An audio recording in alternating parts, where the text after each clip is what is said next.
Hello नमस्कार दोस्तों, आप देख रहे हैं पीपीटी न्यूज और मैं हूं आपके साथ संजय रामफल। करते हैं फटाफट जिले भर में आज की अहम और मुख्य खबरें क्या रही।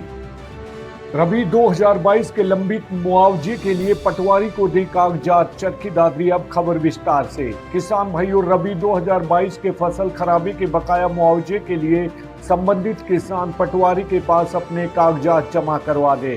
कागजात नहीं जमा होने के कारण किसानों को मुआवजा नहीं मिल पाया है। इस माह के बाद 2022 के मुआवजे के बारे में किसी भी आवेदन पर विचार नहीं किया जाएगा और राशि वापस सरकार को भेज दी जाएगी।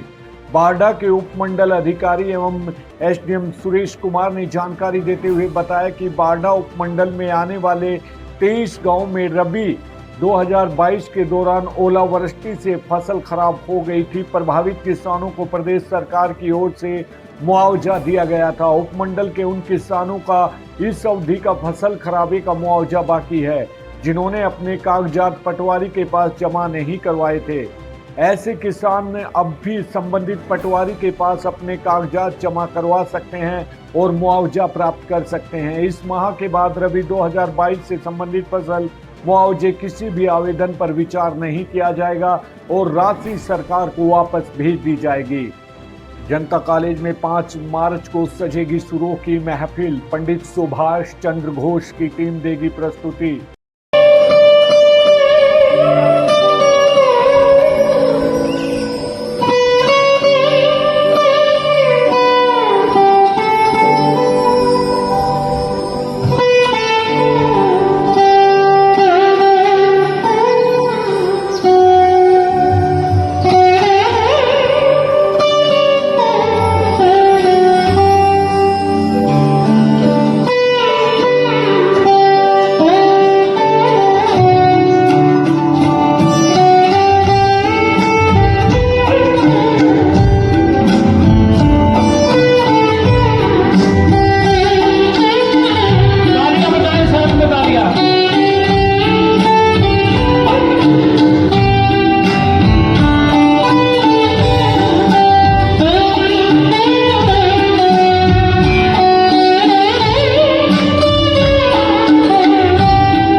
निःशुल्क रहेगा प्रवेश, कोई भी आ सकता है देखने। जिला के लोग 5 मार्च को हिंदुस्तानी शास्त्रीय संगीत का धुनों का आनंद उठा सकते हैं। सरकार के दिशा निर्देशों पर सूचना जनसंपर्क एवं भाषा विभाग की ओर से मंगलवार को जनता कॉलेज के सभागार में सुरों की महफिल कार्यक्रम का आयोजन होगा। कार्यक्रम में प्रवेश बिल्कुल निःशुल्क है। इस बारे में जानकारी देते हुए DIPRO संदीप कुमार ने बताया कि प्रदेश सरकार के दिशा निर्देशों पर आगामी 5 मार्च को सुबह 10 बजे से जनता कॉलेज के सभागार में सुरों की महफिल कार्यक्रम का आयोजन किया जाएगा, जिसमें पंडित सुभाष चंद्र घोष की टीम प्रस्तुति देगी।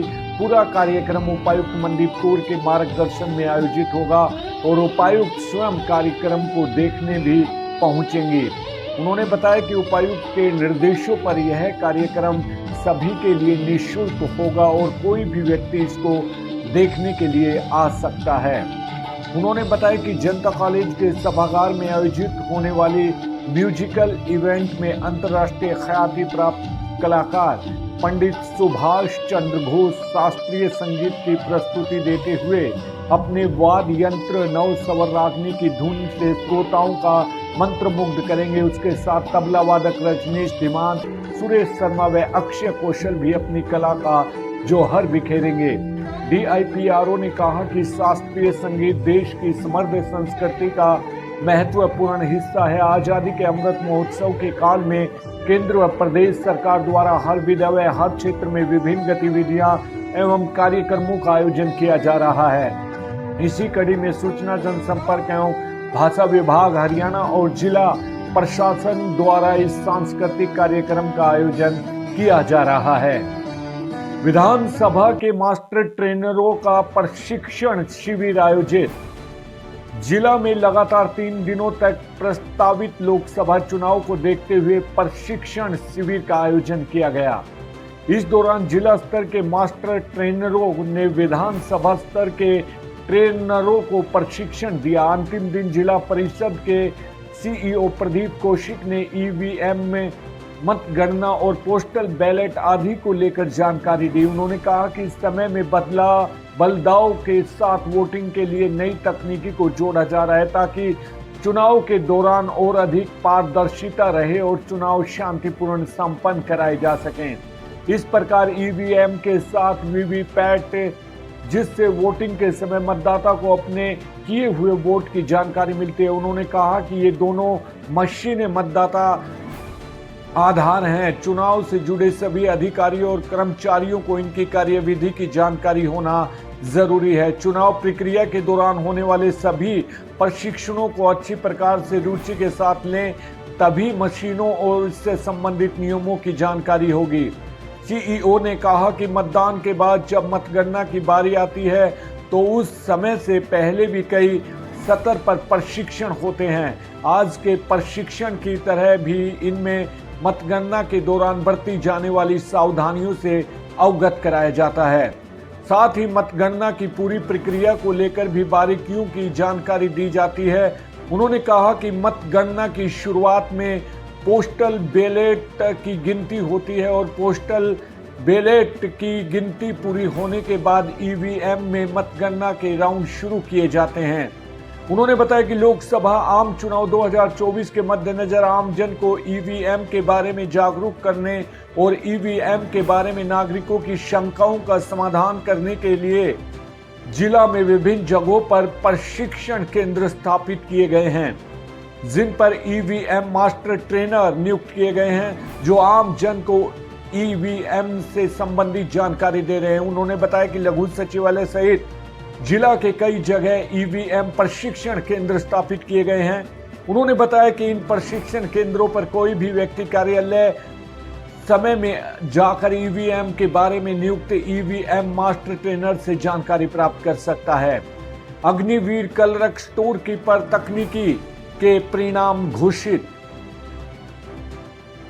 राव तुलाराम स्टेडियम में 4 दिसंबर से 16 दिसंबर तक आयोजित भर्ती रैली को लेकर अग्निवीर कलरक स्टोर कीपर तकनीकी सामान्य प्रवेश परीक्षा के परिणाम घोषित कर दिए गए हैं। योग्यता सूची के अधिकतम उम्मीदवारों के साथ सेना भर्ती कार्यालय चरखी दादरी ने पूरे भारत में शीर्ष स्थान हासिल किया है। सेना भर्ती कार्यालय चरखी दादरी में चयन योग्यता में अग्निवीर कलरक स्टोर कीपर तकनीकी उम्मीदवार का चयन हुआ है।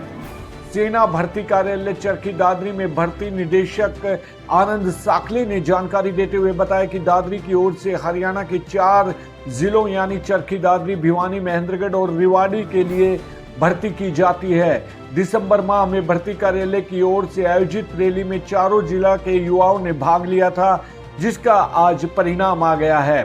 घोषित परिणाम में भर्ती कार्यालय के अंतर्गत आने वाले चारों जिलों से कुल 149 युवाओं ने सफलता हासिल की है। पूरे भारत में कुल रिक्तियों का 15% प्राप्त करना सेना भर्ती कार्यालय चरखी दादरी के लिए बहुत गर्व का क्षण है। इसका श्रेय चरखी दादरी, भिवानी, रेवाड़ी और महेंद्रगढ़ जिले के युवाओं की मेहनत और उत्साह को जाता है। सभी सफल उम्मीदवारों को प्रशिक्षण व प्रशिक्षण तक आगे की कार्रवाई के लिए 9 मार्च 2024 को सेना भर्ती कार्यालय चरखी दादरी कार्यालय में रिपोर्ट करनी अनिवार्य है।